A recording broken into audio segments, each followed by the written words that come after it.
শুভ সকাল। কেমন আছেন সবাই? আশা করি ভালো আছেন। আরেকটা নতুন ভিডিওতে আপনাদের সবাইকে জানাচ্ছি অনেক শুভেচ্ছা। সকালবেলা রান্না করেছি ভাত। গতকালকের পুঁইশাক রান্না করা ছিল চিংড়ি মাছ দিয়ে। গতকালে বিকেলবেলায় আমি চটপটি বানিয়েছিলাম বাসায়। সেইটা খাওয়ার পর আর কেউ ভাত খেতে পারেনি। তার জন্য ভাত রান্না করছিলাম না। তরকারি যা ছিল ফ্রিজে রেখে দিয়েছিলাম। আজকে সকালবেলা ভাত রান্না করছি, ডিম ভাজি করছি আর সাথে হচ্ছে পুঁই শাকের তরকারি। তো এই হচ্ছে আমাদের সকালের খাবার। আর এই যে আমার ভাইকে প্রথমে খাবার দিলাম, ও হচ্ছে খাওয়া-দাওয়া করে চলে যাবে। তো এখন দেখা যায় যে ৯টা থেকে অফিসের টাইম পড়ে, যার কারণে সকালবেলা খেয়ে যেতে পারে। এমনিতে অনেক ভোরবেলা অনেক সময় দেখা যায় অফিস টাইম পড়ে, তখন আর খেতে পারে না। সকালবেলা কিন্তু ডিম ভাজি খেতে অনেক ভাল লাগে। আমার তো ভাল লাগে। মাঝে, মাঝে আমার মন চায় যে আমি ডিম ভাজার সাথে হচ্ছে পাতলা করে মুসুর ডাল রান্না করে খাই। এই কথা শোনার পর হয়তো আমার প্রিয় দিদিরা বলবে যে আমার তো সুগার আছে। সুগারের পেশেন্ট হয়ে ভাত খাওয়ার এত লোভ কেন? আমার মনে হয় যে সুগারের যারা রুগী, তাদের মনে হয় যে, যে খাবারগুলো নিষেধ থাকে না, সেই খাবারের প্রতি একটু বেশি আকর্ষণ থাকে। তবে আমার মিষ্টি খাবারের প্রতি খুবই কম আকর্ষণ। আমার ভালো, ভালো মিষ্টি খেতে একদমই ভালো লাগে না। মানে নতুন, নতুন তো এখন বিভিন্ন ডিজাইনের মিষ্টি বের হয়েছে। সেইগুলো খাওয়ার প্রতি আমার খুব একটা আগ্রহ জাগে না। কিন্তু ভাত, এই খাবারটা আমার এত পছন্দ, এইটা দেখলে আমার লোভ লাগে সত্যি কথা বলতে। তো এখন তো আমি মেডিসিন নিয়েছি ডাক্তার দেখিয়ে, যার কারণে দেখা যায় আমার ডায়াবেটিসটা এখন মোটামুটি কন্ট্রোলের মধ্যেই থাকে। তারপরও মাঝে, মাঝে চেষ্টা করি সকালবেলা ভাত যাতে না খাই। বেশিরভাগই না খাওয়ার চেষ্টা করি। মাঝে, মাঝে ২-১ দিন দেখা যায় যে খাওয়া হয়ে যায়। তো এইদিকে হচ্ছে ডিম ভাজি করতেছি আমাদের জন্য। আগে তো ভাইকে করে দিলাম, ও খেয়ে চলে যাবে। এরপর হচ্ছে আমাদেরটা করতেছি।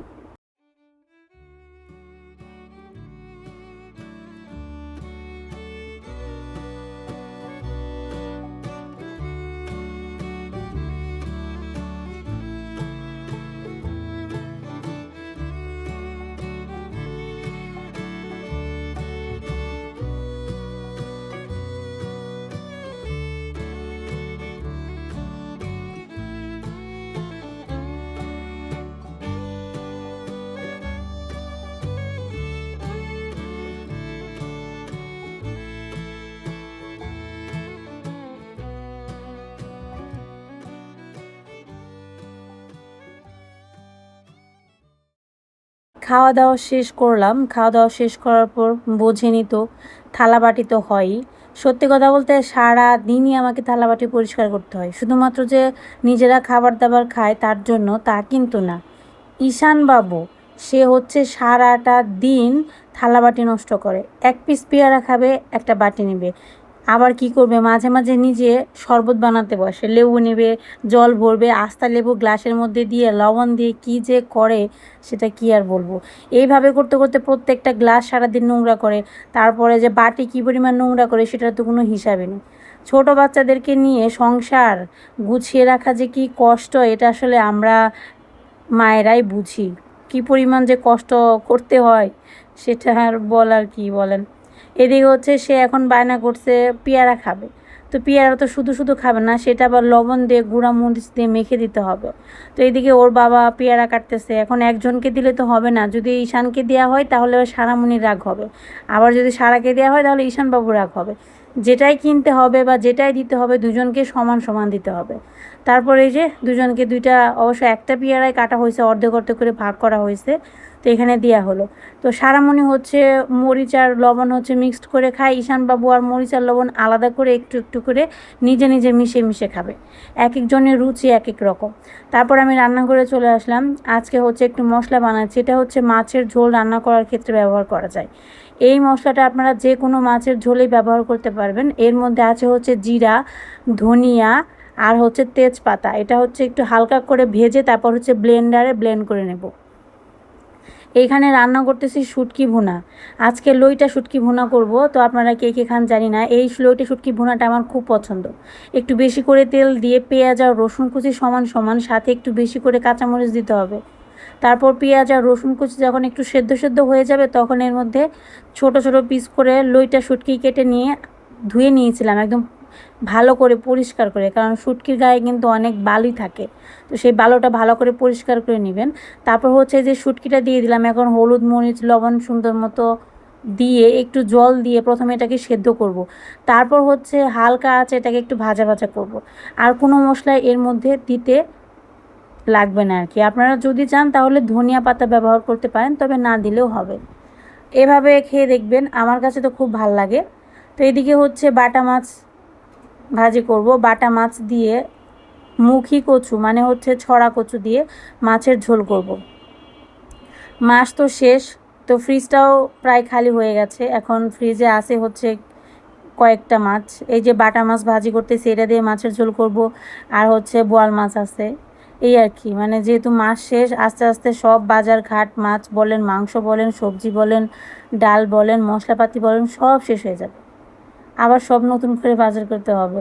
আমি আবার 1 মাসের বেশি স্টক করে রাখি না। যখনই বাজার করি 1 মাসের জন্যই করি, এর বেশি আর করা হয় না, কারণ এর থেকে বেশি করলে দেখা যায় পোকা ধরে যায়। এর জন্য অল্প অল্প করেই করি। তো এইদিকে হচ্ছে আলু আর কচুটা প্রথমে একটু ভেজে নেব, তারপর হচ্ছে হলুদ মরিচটা দেব। কচু ছড়া কাটতে গিয়ে হাত চুলকালো, বুঝলাম না এরকম কেন হলো। কারণ কচু ছড়াতে কিন্তু হাত চুলকায় না সচরাচর, কিন্তু আজকে এই কচুর ছড়াটা কাটার সময় এত হাত চুলকালো। কচুর ছড়া খেতে বেশিরভাগই ভালো লাগে, যে কোনো মাছ দিয়ে খাওয়া যায়, তবে ইলিশ মাছ দিয়ে একটু বেশি ভালো লাগে।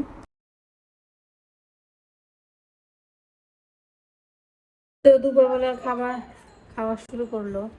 আজকে রান্না বান্না করছি মসুরের ডাল, কচুর ছড়া দিয়ে বাটা মাছের তরকারি।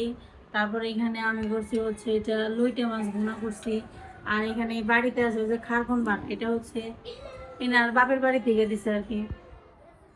তো খাওয়া দাওয়া শুরু করতেছে বাপের বাড়ি মায়ের হাতে খারখন বাটা। শুটকি খাইবে না? তো আজকে আমি রান্না করছি লইটে শুটকি ভুনা, পেঁয়াজ আর রসুন দিয়ে করছি। কেমন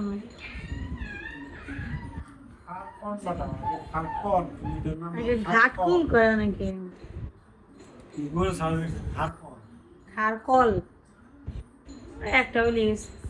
তো খাওয়া দাওয়া শেষ করে নেই। আর আবহাওয়া দেখে মনে হইতেছে বৃষ্টি নামবো, পুরো একদম কুটকুটা অন্ধকার হয়ে গেছে।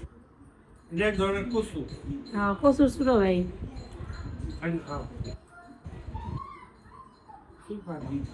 চুলকায় না, কাটতে চুলকায় ঠিকই, তোমরা কাটো না বুঝবো চুলকায় নাকি।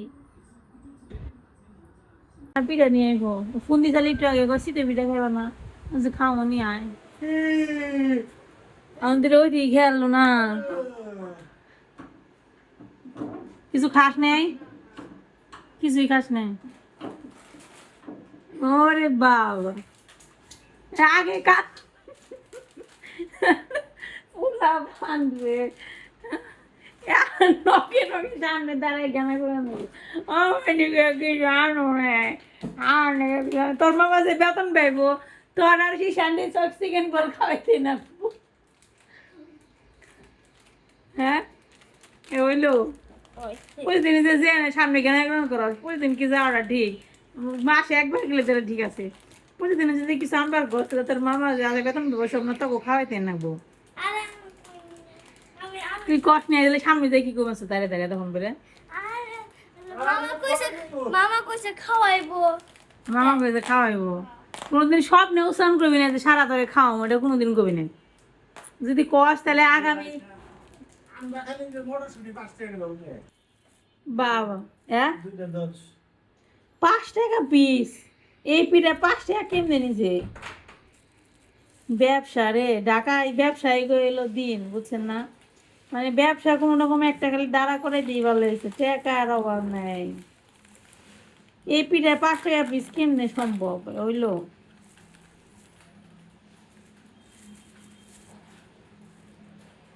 এই যে ভর্তা আছে, কিন্তু ভর্তা আমি খাবো না, ভর্তা আমার খাইতে ইচ্ছা হয় না। আমার শুধু শুধু পিঠা খাবো, নরম পিঠা জানে কেমন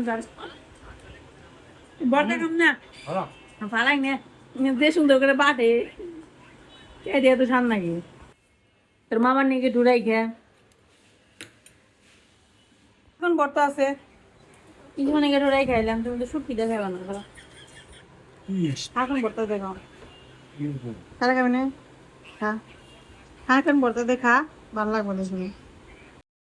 এখন হচ্ছে বিকেলবেলা, সন্ধ্যা এখনও হয়নি। তো ভাবলাম ঘরদোর একটু পরিষ্কার করি। তো সবাইকে পাঠিয়ে দিলাম ওই রুমে। এখন আমি এই রুমটা একটু ঝাড় দেবো, মানে বিছানাটা একটু পরিষ্কার করব। একটু আগে মেয়েকে পড়াইছি, যার কারণে বিছানাটা নোংরা হয়েছিল। তো এইদিকে হচ্ছে মা ফোন দিছিল একটু আগে, হঠাৎ করে একটা সুখবর পেয়ে গেলাম। তো চলেন একটু শেয়ার করি। সুখবরটা হচ্ছে যে আমার মা বাবা আসবে ঢাকাতে, বেড়াতে আসবে না, কারণ তারা বেড়াতে বর্তমানে খুব একটা আসতে চায় না। সবসময় হয় আমার প্রয়োজনে, না হয় তাদের প্রয়োজনে। তো এবার হচ্ছে তাদের প্রয়োজনে আসবে, তো প্রয়োজনটা একটু বলি। ইদানিং বাবার শরীরটা ভালো যাচ্ছে না। বাবা বলতেছে তার নাকি খুব মানে শরীর খারাপ লাগে, অস্থির অস্থির লাগে, ভালো লাগে না। এমনিতে গরম বেশি পড়ে। আবার শুনতেছি বাবার নাকি প্রেশারটা অনেক বেশি আপ ডাউন করতেছে। তাই ভাবলাম যে ওনাকে ঢাকায় এনে একটু ডাক্তার দেখিয়ে দেখা যাক, প্রেশারের জন্য একটা ওষুধ দিলে তাহলে হয়তো ভালো থাকবে। এর জন্য আর কি আসতে বলছিলাম। তো বাবা বলল যে আগামীকালকে আসবে। তাই ভাবলাম সুখবরটা আপনাদের সাথেও একটু শেয়ার করি, মনটা একটু আনন্দ লাগলো। যাই হোক, মা বাবা আসলে তো মেয়েরা খুশি হবেই। তো সবাই ভালো থাকবেন, সুস্থ থাকবেন। ধন্যবাদ সবাইকে। Tata, bye bye.